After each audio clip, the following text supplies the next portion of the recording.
Pada malam yang dingin di Samudera Atlantik, tanggal 14 April 1912, sebuah kapal megah yang dijuluki tak terkalahkan bertemu dengan nasib yang tragis.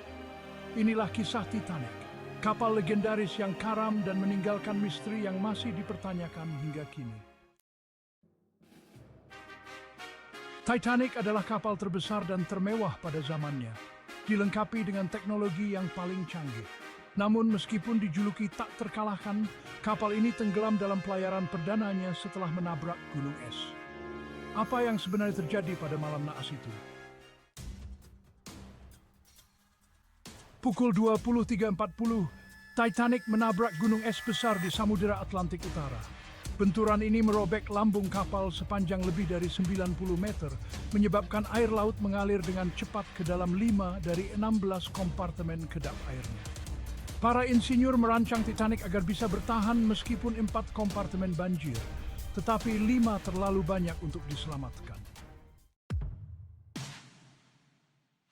Di dalam kapal, penumpang awalnya tidak menyadari betapa seriusnya situasi tersebut. Namun, setelah air mulai menggenangi dek yang lebih rendah, kepanikan mulai muncul. Sayangnya, Titanic hanya memiliki 20 skoci, cukup untuk menyelamatkan sekitar 1.178 dari total 2.224 penumpang dan awak di atas kapal. Evakuasi berjalan kacau. Banyak skoci diturunkan dalam keadaan setengah penuh, sementara ratusan orang dibiarkan menghadapi nasib mereka di atas kapal yang perlahan tenggelam. Pukul 2.20 pagi, Titanic pecah menjadi 2 bagian dan tenggelam ke dasar laut. Hanya dalam waktu 3 jam setelah menabrak gunung es, kapal terbesar di dunia itu hilang di kedalaman laut. Bersama lebih dari 1.500 orang tidak terselamatkan.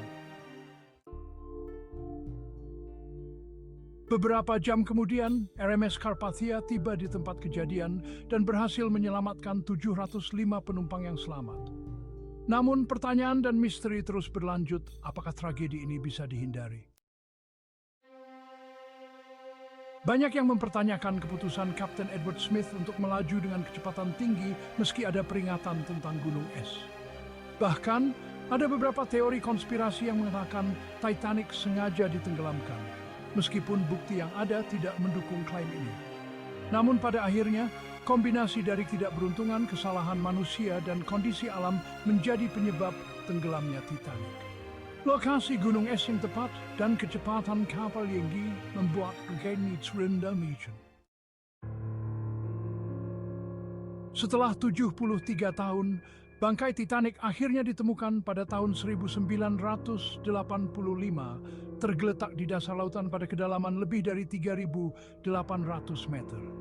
Penemuan ini memecahkan sebagian dari misteri tentang bagaimana kapal ini tenggelam, tetapi banyak pertanyaan lain tetap tak terjawab. Tragedi Titanic adalah pengingat menyakitkan tentang keterbatasan manusia di hadapan kekuatan alam. Hingga saat ini, Titanic tetap menjadi simbol kehancuran dan kisah epik yang terus memikat dunia.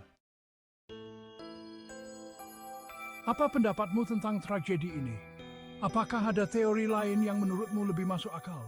Jangan lupa like dan subscribe untuk konten sejarah menarik lainnya.